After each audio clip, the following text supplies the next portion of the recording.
Good morning. Welcome to our virtual service. My name is James Parker. I'm just so grateful to be here with you today, and I want to jump right in. My lesson title today is As Worthy as You Are.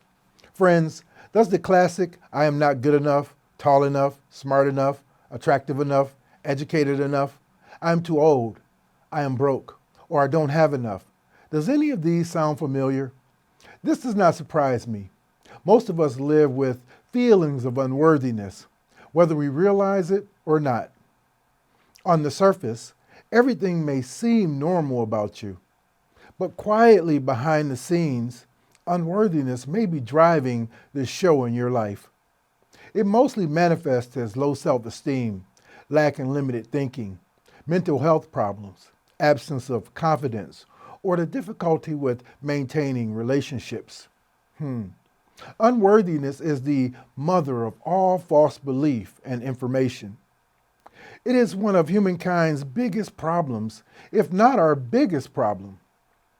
And the cold hard fact is that many of us simply feel this way. Ultimately, we must stop ignoring the elephant in the room and become willing to take steps to change it. So then, how do you recognize the traits of feeling unworthy? Well, we know we are feeling unworthy when we have a tendency to people please, when we feel intimidated or inferior around certain people, when we strongly believe we need to do something to be loved or accepted, when we have a hard time asking for or accepting help, when we constantly blame something or blame someone or something for our hardships and challenges, or when we lack the willingness to forgive ourselves. Maybe we feel we would be worthier if we looked, spoke, or acted differently. When we think about our past mistakes a lot, or have a hard time communicating and expressing our thoughts and feelings to others.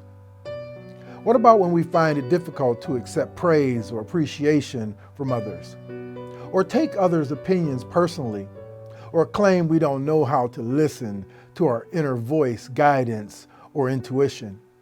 Yes, any one of these traits of feeling unworthy can be self-destructive and presents itself in different ways. Perhaps through unworthiness, you might create an obsession for something, or need to be a high achiever, or an unreasonable distaste for something. In fact, modern scientific studies discovered that an individual who lives in a constant state of unworthiness might experience heavy, dull pain in the body, tearfulness and despondency, social anxiety, stress, loss of purpose, diminished interest in life, thoughts of suicide even. They may also withdraw from relationships, abuse alcohol or drugs, have diminished emotional expression. They may continually verbalize negative thoughts, become lethargic, or neglect self-care or activities of daily living like showering, eating, exercising, and washing one's clothes. Rachel Remen said, "Healing may not be so much about getting better as much as it's about letting go of everything that isn't you. All of the expectations, all of the beliefs, and becoming who you are." Friends, we are spiritual beings. Acknowledging our thoughts and how we feel is the first step to healing, knowing our truth, and loving ourselves. It's also a time that allows us to feel worthy. The good part is that once we become aware of our thoughts and feelings, even though they may be negative, the elephant in the room disappears, and the spirit within unfolds in an abundance of new hope. Look, friends, for one reason or another, we have all felt unworthy, right? Well, today, I want us to end the struggle or skirmish of these less than enough feelings, once and for all, by moving into a consciousness of profound worthiness. Yes, feeling unworthy, it's a big problem. Yet have you noticed that I'm not saying one of the biggest problems people face is being unworthy? No, I said feeling unworthy. The truth is, every single one of us is worthy. We cannot be any other way. And it doesn't matter what we were told or not told, how we were treated or not treated, whether we were abused or abandoned, what we ourselves have done or not done. None of that changes our innate worthiness. Friends, no matter what others may think or say about you, no matter what your past mistakes or childhood challenges were, no matter how you presently stand financially, no matter what drives your negative beliefs, thoughts, choices, or decisions, you have not lost the essence of who you truly are. You are worthy because you are an expression of God, a spiritual being who's simply having a challenging human experience. Let's take a moment and watch the video.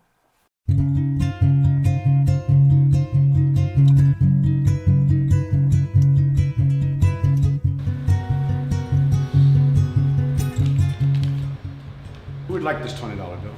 I do. Okay. I'm going to give it to one of you, but first, let me do this. Okay, now who still wants it? I do. What if I do this?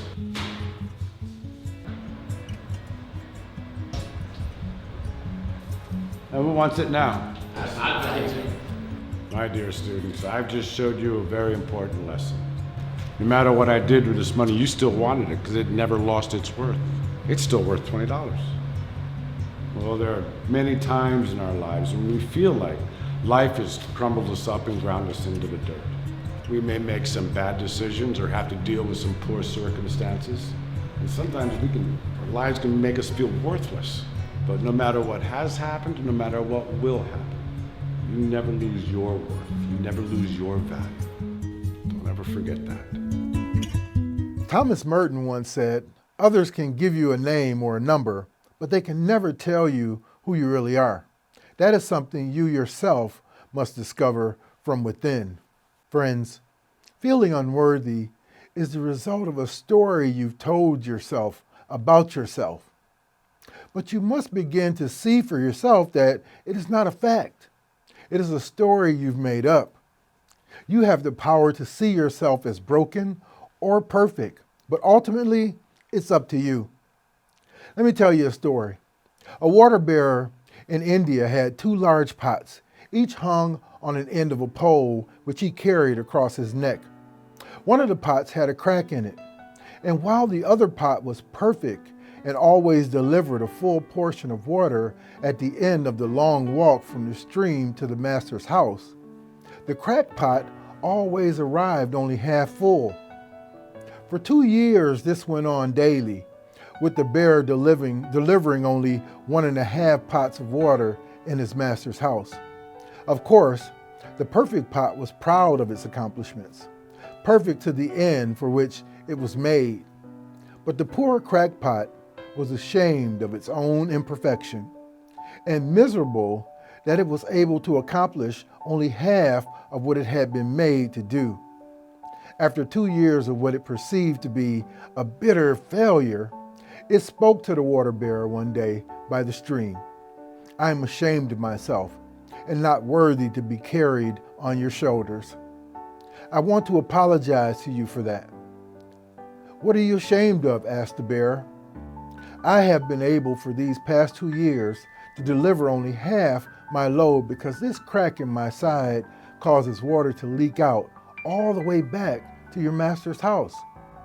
Because of my flaws, you have to do all this work, and you don't get full value from your efforts, the pot said. The water bearer had compassion for the old cracked pot and said, as we returned to the master's house, I want you to notice the beautiful flowers along the path. Indeed, as they went up the hill toward the house, the old cracked pot took notice of the sun warming the beautiful wildflowers on the side of the path. And this cheered it some. But at the end of the trail, it still felt bad because it had leaked out half its load. And so again, The pot apologized to the bearer for its failure. The bearer said to the pot, "Did you notice that there were flowers only on your side of the path, but not on the other pot's side? That's because I have always known about your crack, and I took advantage of it. I planted flower seeds on your side of the path, and every day while we walk back from the stream, you've watered them. For 2 years, I have been able to pick these beautiful flowers to decorate my master's table. Without your being just the way you are, he would not have this beauty to grace his house. I appreciate and thank you for who you are." In Stuart Wilde's book, The Little Money Bible, he has an entire chapter on moving out of feeling unworthiness and into our spiritual truth. He says we must come to the metaphysical truth of our divine specialness, not in an egotistical way or in a way that gets in other people's face, but rather as an act of accepting the infinite beauty that is within us. Friends, if you want to feel alive, if you want to unshackle yourself from the cycle of not enough, follow these steps to a happier and more fulfilling life. Number 1, don't stay locked into the past. Somehow you have concluded that you are lacking because of how other people reacted towards you. If you let your mind run wild, it will keep you repeating this story forever. Now is the time to let the past go. Every time these thoughts appear, don't give them energy. Let them float by like clouds across the sky. Focus instead on the life force that is present now. Number 2, challenge your beliefs about yourself. Get to know your version of self-critical thoughts. I'm stupid. I can't succeed. I will be laughed at. I'm a crackpot. I'm unlovable. None of these thoughts holds a grain of truth, not one iota. Recognize that they play in your mind as unconscious endless loops that limits your capacity for happiness. They don't serve you, so let them go and move on. Let your troublesome thoughts of yourself fall away. Number 3, end the cruelty. We reject ourselves and each other in so many ridiculous and subtle ways. End the cruelty now by being kind toward your own thoughts and feelings. Treat yourself like gold. Find a generous space in your heart that is available to receive everything that arises in you without exception. Number 4, be willing to be free. By now, your unworthiness is probably a friend of sorts. Imagine that this personality, this way of being you know so well, disappears. Poof. Things would look very different to you. Have the courage to step out into the unknown and be free of what holds you back. Number 5, risk rejection. Yes, risk rejection. If you don't want to be trapped by unworthiness any longer, put yourself out there. Don't act like the shrinking violet or the know-it-all. Be your whole, radiant, magnificent, awkward, sacred, quirky self. Some people may shy away, but others will be drawn to your magnificent authenticity, and you will know that they love you as you are. Number 6, access your spirit. You have what it takes to heal this unworthiness. How do I know? Spiritual people naturally gravitate toward wholeness and peace. Be willing to heal. Be willing to live in the totality of you. That means all of you. Create a momentum and keep it going. Number 7, start small. Take one situation or encounter and approach it without the veil of unworthiness. Do experiments. Stretch the edges of your comfort zone just a little. And don't be discouraged. Keep at it. Your happiness hangs in the balance. Number 8, rinse and repeat. I wish I had a nickel for every time someone said, but I've done that and I still feel the same. The goal is not to eliminate thoughts and feelings. Rather, bring a loving presence to them. See them, acknowledge them, then let them pass by while you stay stable in the fullness of your being. Do this every time they arise, and eventually they will soften. This pattern of unworthiness might have been with you for decades. Be patient, give it time and loving attention, and it will loosen its grip. In the Bhagavad Gita, it says, God is flawless and the same in all. Therefore, all persons are established in the one.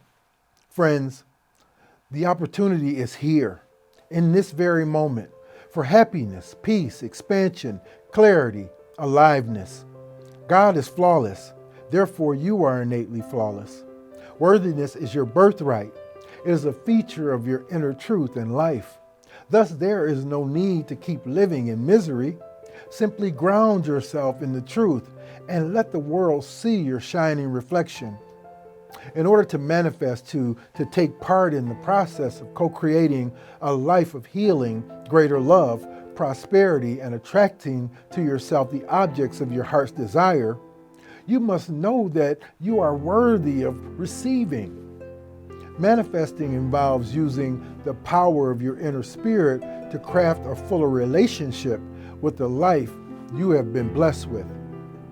If you do not feel worthy, you will disrupt the natural flow of energy into your life and create a blockage that makes manifestation impossible.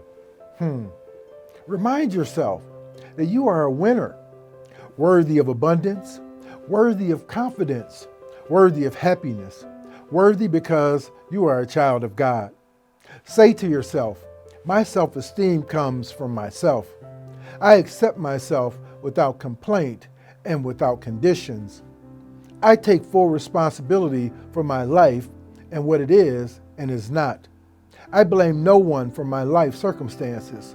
I do not choose to accept guilt into my life. I have no regrets because I live in the present moment. I understand the importance of harmony between my thoughts and my feelings and my behavior. Let's face it, there is nothing your highest self wants more than love, peace, and joy. These positive feelings and affirmations are about yourself. It's about making yourself feel worthy of all the richest blessings of the universe. And when you radiate this out into the world, it is returned to you in good measure and without fail. One day at a time, know that your self-worth is the knowledge that your inner spirit is adequate to serve you, no matter what the situation. Begin today. Be as worthy as you are. Affirm within yourself that you are valuable, acceptable, enough, and gifted with inner power. Transform your life today and own your blessings here, now, and evermore. Are you willing to do this with me today? Well, thank you all, and God bless you.